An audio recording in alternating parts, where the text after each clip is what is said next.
Okay, welcome to the next section on vibrating strings. And I'm just trying to adjust the brightness here because I had some low-key complaints about brightness on my last video.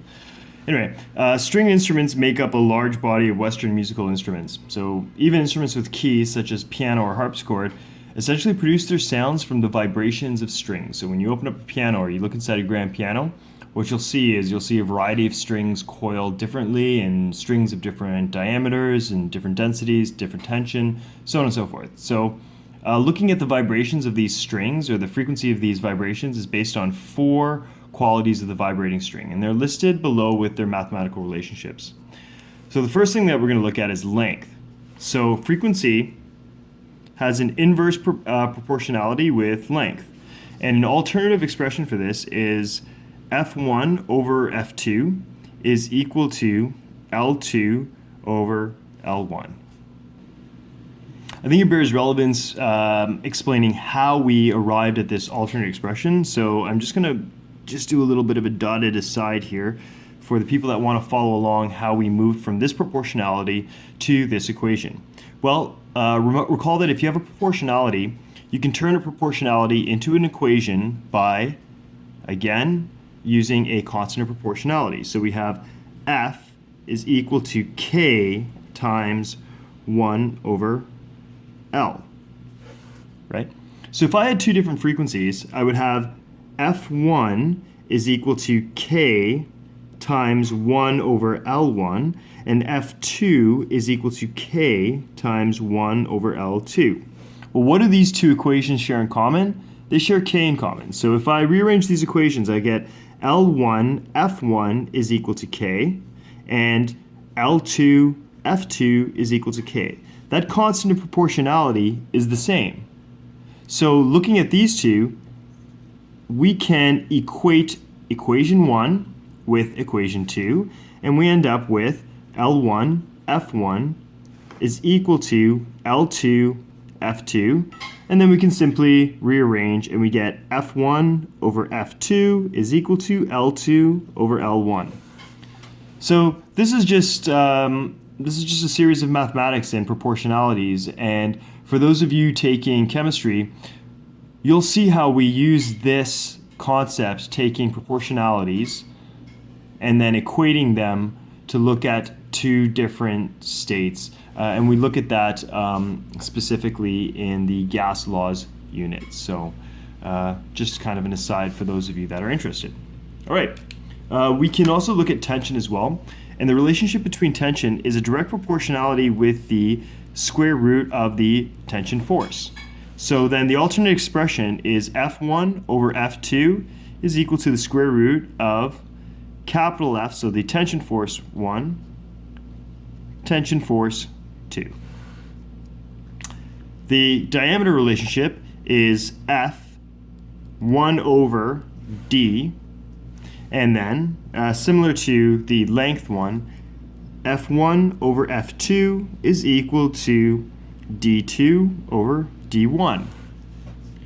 Finally, for density, F is proportional to 1 over the square root of density, and then we can simply rewrite that as F1 over F2 is equal to square root D2 over square root D1. So this leads us to some pretty basic sample problems. The D string of a violin is 30 centimeters long and has a natural frequency of 288 hertz. Where must the violinist place his or her finger to produce a B note? So this one right here, the D string is 288 hertz. The violinist wants to play a B note, so they have to change, obviously, the length of the string to change the frequency. So we have L1, that L1 is equal to 30.0 centimeters. We have frequency 1, which is equal to 288 hertz. We have frequency 2, which is equal to 384 hertz, and we need to find length 2. So we don't have length 2. Okay, so we can state the equation here. Frequency 1 over frequency 2 is equal to L2 over L1. Rearranging the equation by multiplying both sides by L1. So we multiply that side by L1, we multiply that side by L1. These two cancel. We get, L1 times F1 over F2 is equal to L2. and then we can simply substitute our values in. So 30.0 centimeters, and then the two frequencies, which is frequency 1, 288 hertz, divided by 384 hertz, and is equal to length 2. And you see that we're probably on the right track because my hertz cancel, and I'm left with centimeters, which is the correct unit of length for L2. Just a small break there so I could calculate that it is 22.5 centimeters. Checking my significant digits, 3 significant digits, 3, 3, 3 in my final answer. That seems to be right. Okay, looking at the next sample problem. A piano string with a pitch of A, 440 hertz, is under 1.4 times 10 to the power of 2 newtons of tension. What tension would be required to produce a high C? Okay, again, we have frequency 1, which is equal to 440 hertz. Frequency 2 is equal to 523.0 hertz. I have the first tension required for the pitch of A, and that tension is F is equal to 1.4 times 10 to the power of 2 newtons of tension, and I need to find the second tension that produces the high C. Okay, so I start by writing out my equation again, and I'm going to be using this one because that deals with frequency and tension. So F1 over F2 is equal to square root F1 over square root F2. Okay, I need to get F2 by itself, so what I'm going to do is I'm going to multiply both sides by the square root of F2. Okay, and then I have square root F2 times F1 over F2 is equal to square root of F1. Okay, and then I'm going to multiply both sides by F2 over F1. This is some mathematical trickery here. Not really, it's actually pretty straightforward. F2 over F1, and that allows me cancel, cancel, cancel, cancel.